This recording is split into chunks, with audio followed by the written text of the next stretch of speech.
Stone X မှာကျေးဇူးပါတယ်ယခုအပတ်တောက်ကြနေမှာတော့ထွက်ပူးသမျှ Spider-Man ရုပ်ရှင်တွေထဲမှာ Dark အဖြစ်ဆုံးလို့ပြောလို့ရမယ် Man Spider ပြောင်းလဲခြင်း Transformation တွေပါမယ် Spider-Man 4 Brand New Day ရုပ်ရှင်ကယုံတင်တော့မှာဆိုတော့ယခုဗီဒီယိုမှာ Spider-Man comic တွေထဲမှာတော်တော်ကြီးကို Dark ဖြစ်တဲ့မှောင်မိုက်လွန်တဲ့ Spider-Man ဇလန်တစ်ပုဒ်ကိုတင်ဆက်ပေးလိုက်ပါတယ်ပထမဆုံးစာမျက်နှာမှာတင် New York မြို့ကြီးကိုမြင်ရတယ်ဒါပေမဲ့တာမန်လို့ဟုတ်မနေဘူးအထက်မြင့်တိုက်ကြီးတွေတာမန်တိုက်ငယ်လေးတွေမော်တော်ယာဉ်တွေအရာရာကပင်းကူအမြင်တွေနဲ့ပြည့်နှက်ဖုံးလွှမ်းနေတယ်ဒါတွေကိုပြတင်းပေါက်ဝရန်တာကနေကြည့်ရင်ပီတာရေဆိုတဲ့စူအောင်အောင်အတန်လေးတစ်ခုကလည်းထွက်လာတယ်ဗျာရှိပါတယ်ဗျပီတာကဖြေတော့၃ခေါက်ရှိပြီးရှင်းစီကိုဖုန်းဆက်နေတာ၃ခေါက်ရှိပြီဆိုပြီးတော့အော်ငေါက်တဲ့အတန်ကိုကြားလိုက်ရတယ်ပီတာတယောက်ကလည်းကျွန်တော်တို့လိုပဲမိမကြောက်ရသူဖြစ်တာကြောင့်ပြတလဲနဲ့တောင်းပန်ရတယ်မျိုးထဲမှာအခက်အခဲတစ်ခုဖြစ်နေလို့ပါတစုံတစ်ခုပြိုလဲသွားလို့ပါဆိုပြီးတော့ရှင်းပြလိုက်တော့ကောင်မလေးကတိတ်ပြီးတော့ဂယုမဆိုင်လာဘူးပီတာဒါကနယူးယောက်မြို့ပဲအမြဲအလိုလိုတစုံတစ်ခုကတော့ပြိုလဲနေမှာပဲညစာအတွက်ရှာလကာကြီးဝယ်ခဲ့နော်ပြီးတော့ပြောစမ်းဒီနေ့ကဘာနေ့လဲဆိုပြီးနှခမ်းနီဆိုရင်နဲ့မေးလိုက်တဲ့အခါကောင်မလေးဒီ Gwen Stacy ဖြစ်ကြောင်းကိုမြင်လိုက်ရတယ် and notice သူ့ရဲ့လက်အယောင်ကလည်းတစ်မျိုးကြီးဖြစ်နေခဲ့ပါတယ်ပီတာကတော့တစ်ဖက်မှာဆုပ်ဆုပ်ပြက်ရဲပါညနေဖုံးကမြင့်မှန်အောင်မှတစ်ဖက်ပဲပါတယ်မြို့ထဲမှာပတ်ပြန်နေရင်နဲ့နေရခတ်စွာ Happy Anniversary ပျော်ရွှင်ရတဲ့နှစ်ပတ်လည်နေ့လေးဖြစ်ပါစေလို့ပြန်ဖြေလိုက်ပါတယ်သူရဲ့အနောက်ကမြို့ကြီးတစ်ခုလုံးကတိုက်တွေကလည်းအမြင်နေနဲ့တွဲချီထားရတယ်ဆိုတာကိုမြင်လိုက်ရပါတယ်ဒီကိစ္စကြီးကဘာကြီးမန်းကိုဘယ်သူကမှနားမလဲကြဘူးဘာကြောင့်ဖြစ်သွားမှန်းကိုလည်းနားမလဲကြဘူးတနေ့မှဒီအတိုင်းကြီးအရာရာကစတင်ပြိုလဲကုန်တော့တာပဲအရာရာဆိုတာတကယ်ကိုအရာရာကိုပြောတာလူတွေတိုက်တွေကားတွေအသုံးအဆောင်ပစ္စည်းတွေကဘာကြီးတစ်ခုလုံးကရုတ်တရက်ကြီးစပြီးတော့အခြေတစ်ခုမရှိတော့တလို့အထိန်မရှိတော့တလို့မျိုးပြိုကျပြိုလဲကုန်တော့တာပဲနောက်ဆုံးမှာလူတွေရဲ့အသေးစိတ်အုံနောက်မှတ်ညံတွေကအစပြုတ်ကျကုန်တာလူတွေကအသေးစိတ်မရှိကြတော့ဘူးသူတို့နောက်ဆုံးရှင်တန်ခဲ့တဲ့နေ့အတိုင်းကိုတာမန်လိုမျိုးရှင်တန်နေကြတယ်မနှက်ဆိုရင်ယုံသွားတဲ့လူကယုံသွားတယ်ဂိမ်းစောတဲ့လူကဂိမ်းစောတယ်အဲ့ဒါကဒီကဘာကြီးရဲ့ငရဲပါ Reed Richards ကဒီကိစ္စကို unraveling လို့ခေါ်တယ်သူကိုယ်တိုင်တော့မှဘာကြောင့်လဲဆိုတာကိုအသေးအချာမသိဘူး Molly Juman ကြောင့်ဖြစ်လာတာမျိုးဖြစ်မယ်ဆိုပြီးတော့ Peter ကိုရှင်းပြတတ်ပါတယ် Peter တီထွင်ခဲ့တဲ့ချွဲကြီး web တွေအမြင်တွေကဒါကြီးအတွက်ဖြစ်လာခဲ့တယ်ပဲပြောရမလားဒီကိစ္စကြီးစဖြစ်တဲ့က Peter ဒီတိုက်တွေကိုပြိုလဲမသွားအောင်အကွဲတွေအပ်တွေလိုက်ပြီးတော့အဆက်ပေးနေခဲ့တယ်လူတွေရဲ့ခန္ဓာကိုယ်တွေကပြုတ်ကျလာတော့လဲခြေတွေလက်တွေဥကောင်းခွန်တွေနှရွက်တွေမျက်လုံးတွေအားလုံးကို Peter ကပဲအမြင်တွေနဲ့ကတ်တွဲချုပ်ထားပေးခဲ့တယ်မျိုးတစ်ခုလုံးကအသေးစိတ်မရှိကြတော့ပေမဲ့ Peter ကရခင်ယထာကြီးပြုတ်ကျမသွားအောင်အမြင်တွေနဲ့ဆွဲချုပ်ပေးခဲ့တယ်လို့မျိုးဒီမှာမျိုးကြီးတစ်ခုလုံးကိုပါဆွဲချုပ်ပေးထားခဲ့တယ်ပြဿနာကတစ်ခုပဲရှိတယ်ဒါပေမဲ့အဲ့ပြဿနာကအကြီးဆုံးလို့လည်းပြောရလိမ့်မယ်ဒီအမြင်တွေကကြာရှည်မခံတာပါပဲဒါကြောင့် Peter ရဲ့ငရဲကသူဒီမနက်တိုင်းထွက်ပြီးတော့မျိုးကြီးတစ်ခုလုံးကိုအစာအဆုံးတွဲပြီးတော့ချီရတယ်လူတွေကိုအယုတ်ဆက်လိုမျိုးအင်ကြီးဖာတလိုမျိုးပြန်ပြီးတော့ပြင်ပေးနေရခြင်းဖြစ်ပါတယ်အခုလည်းသူကရှာလကာကြီးဝယ်ဖို့အတွက်သွားရလမ်းမှာသတင်းစာအုံမိပြီးတော့လုံမရဖြစ်နေတဲ့လူကိုမြင်တော့ဆင်းပြီးတော့ကူညီပေးရပြန်တယ်သတင်းစာကိုဖယ်ပေးလိုက်တော့လေငနဲကမေယိုကြီးရှိမနေပြန်ဘူးပြုတ်ကျသွားပြီဆိုတာကိုမြင်လိုက်ရပြန်တယ်ပီတာကအရန်မနာကျင်ရအောင်အနာမဖြစ်အောင်ဆိုပြီးငနဲရဲ့ပါဇက်ကိုအမြင်ကပ်ပေးငါကောင်ကြီးအော်တိုကမင်းကိုတစားကန်အဖြစ်သုံးဖို့အတွက်ကြိုးစားပြန်ပြီးဟုတ်လားမင်းရဲ့ရုပ်ကတကယ်ကြီးတစားကန်ရုပ်ပေါက်နေတာမျိုးဖြစ်ရမယ်လို့ပြောပြီးဘေးနားမှာကြာနေတဲ့ဂျော်ပုံကြီးကိုကောက်ပေးလိုက်တယ်ဒါလေးခဏကင်ပြီးတော့စောင့်နေကွာငါပြန်လာခဲ့မယ်ဆိုပြီးတော့ပြောတော့တစ်ဖက်မေးပြုတ်ပဲကဝမ်းနေစွာဘာကြောင့်လဲဘာလုပ်ဖို့လဲဆိုပြီးတော့အတန်မထွက်နိုင်ပင်နဲ့မေးရှာတယ်ပီတာကတော့တာမန်လိုပဲဘာလုပ်ဖို့ထင်လဲမိတ်ဆွေကြီးရေမင်းရဲ့ပြုတ်နေတဲ့လက်တစ်ဖက်ကိုဒေါက်တာအော်တေဗီယာစီကနေပြီးတော့ပြန်သွားယူပေးဖို့ပေါ့လို့ပြောရင်နေရာတစ်ခုစီကိုပြန်ထွက်လာခဲ့ပါတယ်မေးပြုတ်ကြီးကတော့မျက်ရည်တွေကျရင်သူ့ရဲ့မေးပြုတ်ကိုကင်ထားရင်းနဲ့ကြံရစ်ခဲ့တယ်တနာစရာငနေကွာအခုအချိန်အထိဘာတွေဖြစ်နေလဲဆိုတာကိုသိတဲ့အတိတော့ရှိနေသေးတယ်လို့ပြောရင်ပီတာတယောက်ရင်ထဲမကောင်းဖြစ်သွားရပါတယ်10မိနစ်လောက်ဝေးတဲ့နေရာစီကိုရောက်တော့တကယ်ပဲဒေါက်ကော့ကအခုနပဲလက်ပြက်ကြီးကိုကင်ပြီးတော့တရားတစ်ခုပေါ်မှာအော်ဟစ်တောင်းညံနေတယ်ပီတာကတော့ထုံးစံအတိုင်းလူတော်မလာသေးဘူးအော်တိုကြီးမင်းရဲ့တစားကန်ကမိုက်တယ်ကွာကိုကောအတွဲလိုက်ပါသေးလားဆိုပြီးတော့စာနောက်ပြီးဝင်လာခဲ့တယ်ငနဲကသူ့ရဲ့စက်ရုပ်လက်တွေနဲ့ပီတာကိုရိုက်နှက်ဖမ်းချုပ်ဖို့အတွက်ကြိုးစားတယ်ဒါပေမဲ့သူ့ရဲ့လက်တွေကိုကပီတာရဲ့အမြင်တွေနဲ့တွဲချုပ်ပေးထားပြီးသားလက်တွေဖြစ်နေတယ်ဒီတိုက်ပွဲဒီစကားတွေကိုပီတာတယောက်ဘယ်နှကြိမ်မှမသိအောင်ကိုကြားပြီးနေခဲ့ပါပြီသူကအလင်းအမြန်ပဲချက်ကောင်းတွေကိုအမြင်တွေနဲ့ပြစ်ပြီးတော့ဖမ်းချုပ်ထားလိုက်တယ်အော်တိုကအတင်းယုံတော့သူ့ရဲ့နောက်ကျောမှာတတ်ထားတဲ့အစွတ်တွေကပါပြုတ်ထွက်ကုန်တယ်ထိုအခါအော်တိုကငါ့ကိုမလောင်ပါနဲ့မ ကြီးပါနဲ့လို့ငိုယိုပြီးပြောလာတဲ့အခါပီတာကလက်တွေကိုအမြင်နေနဲ့ပြန်တက်ပေးရင်းနဲ့အားပေးတယ်မကြီးပါဘူးဒီနေ့လည်းမကြီးဘူးမနှက်ပြန်လည်းမကြီးဘူးတပတ်ခါလည်းမကြီးဘူးဂတိပေးတယ်ဆိုပြီးတော့ပြန်ဖြေပေးခဲ့ပါတယ်ပီတာကလက်ကိုယူပြီးတော့ငနဲစီပြန်သွားပေးဖို့အတွက်ထွက်သွားဖို့အတွက်အလုံးမှာဝုံးဆိုအနီးနားမှာရှိနေတဲ့တိုက်အမြင့်ကြီးကန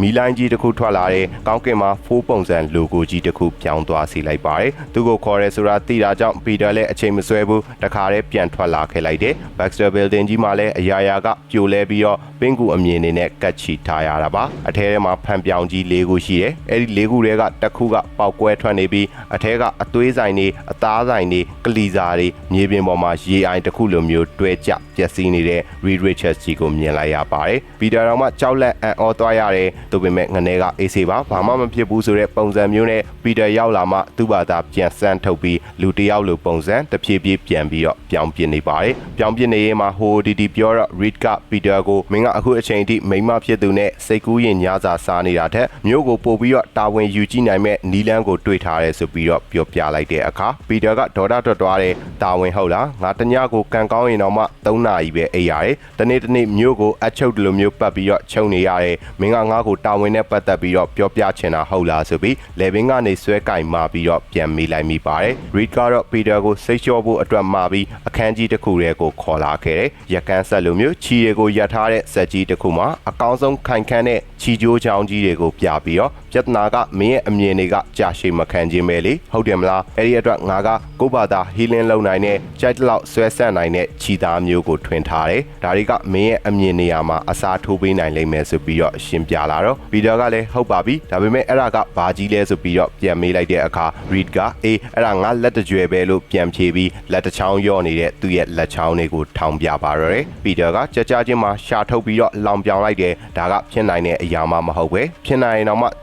ှသူ့ရဲ့မိတ်ဆွေခန္ဓာကိုယ်အစိပ်အပိုင်းကိုအချုပ်တဲ့ခြီအဖြစ်အသုံးပြုမဲ့လူမျိုးမဟုတ်ဘူးဒါပေမဲ့သူ့ကိုဒီနေရာခေါ်လိုက်တဲ့အဓိကရည်ရွယ်ချက်ကဘာလဲဆိုပြီးတော့ထပ်မံမေးလိုက်ပြီးတော့ Reed က Sonic Gun တစ်ခုအတန်လိုင်းလက်နက်တစ်ခုကိုထိုးပြတယ်အပြင်မှာငါးလူကောင်တွေရှိနေသေးတယ်ငါးစီကိုအဲ့ဒီကောင်တွေကိုယူလာခဲ့ပြီငါကဒီ special ဆေးကိုအသုံးပြုပြီးတော့မင်းချုပ်လို့ရမယ်အခုလိုမျိုးခြီအမြင်တွေကိုလုပ်ပေးမယ်ဒါဆိုရင်မင်းရဲ့အမြင်ပြဿနာလဲအေးသွားမယ်မင်းလဲအနားယူလို့ရသွားမယ်လေငါသားဆိုပြီးနွမ်းလျနေတဲ့ပီတာရဲ့ပခုံးကိုကင်ပြီးတော့အားပေးစကားပြောပြလိုက်ပါတယ်ပီတာကတော့ Sonic လက်နက်ကိုသာခေါင်းထဲမှာရှိရဲအော်ငါသိပြီဒီကောင်မျိုးရဲပြန်ရောက်နေပြီဟုတ်တယ်မလား Venom ကြီးမျိုးရဲရောက်နေပြီလို့အော်ဟစ်ပြောလိုက်ပြီးတော့နောက်တစ်မျက်နှာမှာရေစိုးမြောင်းတစ်ခုတည်းကိုဆင်းလာနေခဲ့ပါပြီပီတာတယောက်တိတ်တဆိတ်ဝင်သွားဖို့အတွက်ကြိုးစားပေမဲ့သူ့ရဲ့မိန်းမကဖုန်းဆက်ပြီးတော့ပွားပြန်တယ်9နာရီခွဲတော့ပီတာကြီးညစာစားရမှာနင်နောက်ကျအောင်မလားရှာလကာကြီးမေးမလာနဲ့အောင်ဆိုပြီးတော့ထပ်မှာပြီးဖုန်းကိုချပစ်လိုက်ပါတယ်ဗီဒါလည်းတက်ပြင်းတော့မှမချနိုင်သေးဘူးမျက်လုံးထောက်မှာအရင်မဲကြီးတစ်ခုကိုလမ်းမြင်လိုက်ရတယ်သူပေမဲ့သူကတိတ်ပြီးတော့နောက်ကျသွားခဲ့ပြီ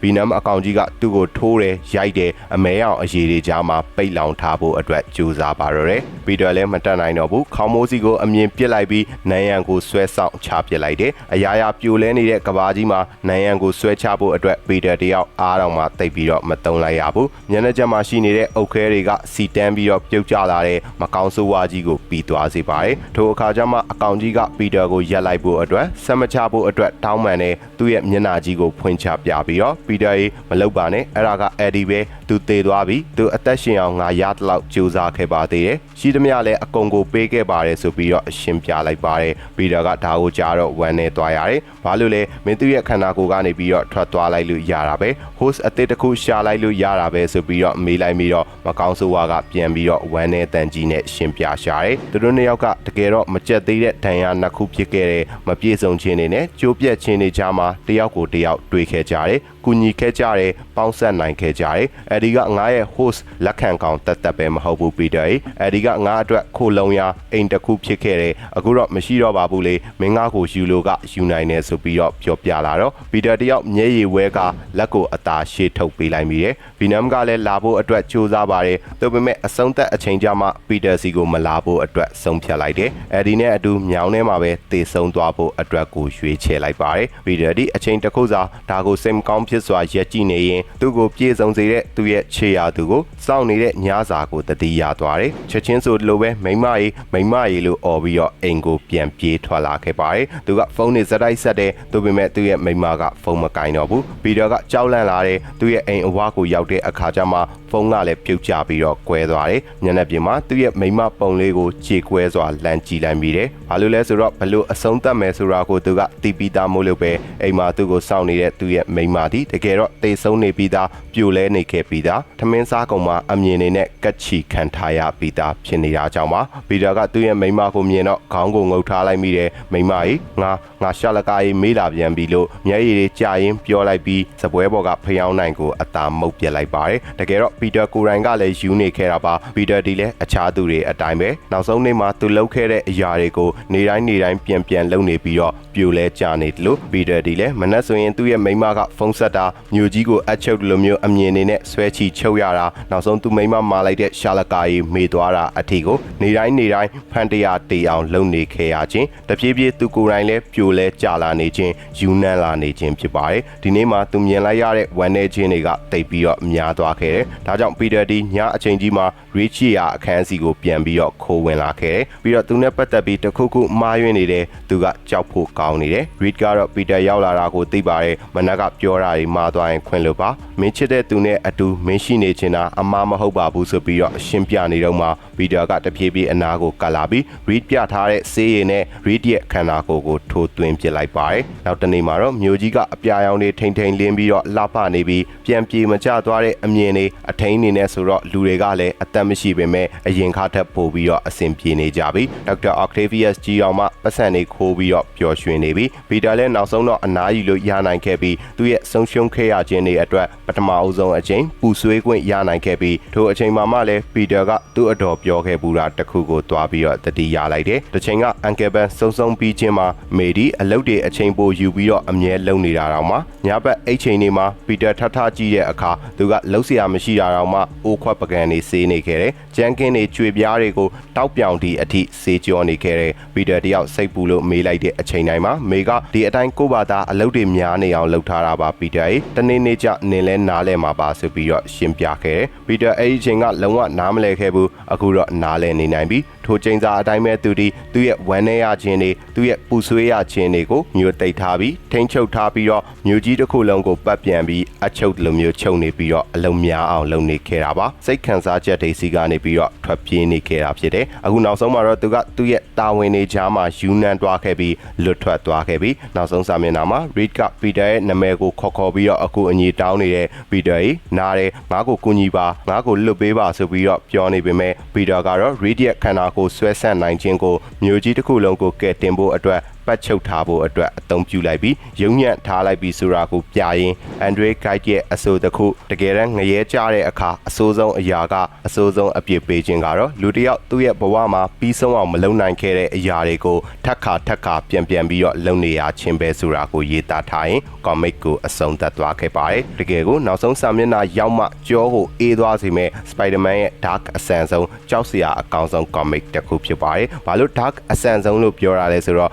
Spider-Man ကိုယ်တိုင်ကျိုးပြတ်သွားတယ် Spider-Man ကိုယ်တိုင်ယူနန်းသွားတယ်ဆိုတာကတော်တော်ကိုရှားပါတယ်ဒီနေရာမှာတော့ Spider-Man ဒီသူ့ရဲ့တငယ်ချင်း Reed Richards ကိုတောင်မှသူအားကိုးလေးစားရတဲ့သူကိုတောင်မှအသုံးချပစ်လိုက်တယ်အသုံးပြုပစ်လိုက်တယ်ဆိုတော့တော်တော်ကြီး Dark Sun နဲ့ Marvel Comics လို့ပြောရမှာပါပဲဗီဒီယိုကိုဒီအချိန်အထိကြည့်ပေးနေကြသူတယောက်ချင်းစီကိုလည်းအထူးပဲကျေးဇူးတင်ရှိပါတယ်နောက်ဗီဒီယိုတွေမှာပဲတွေ့ကြရအောင်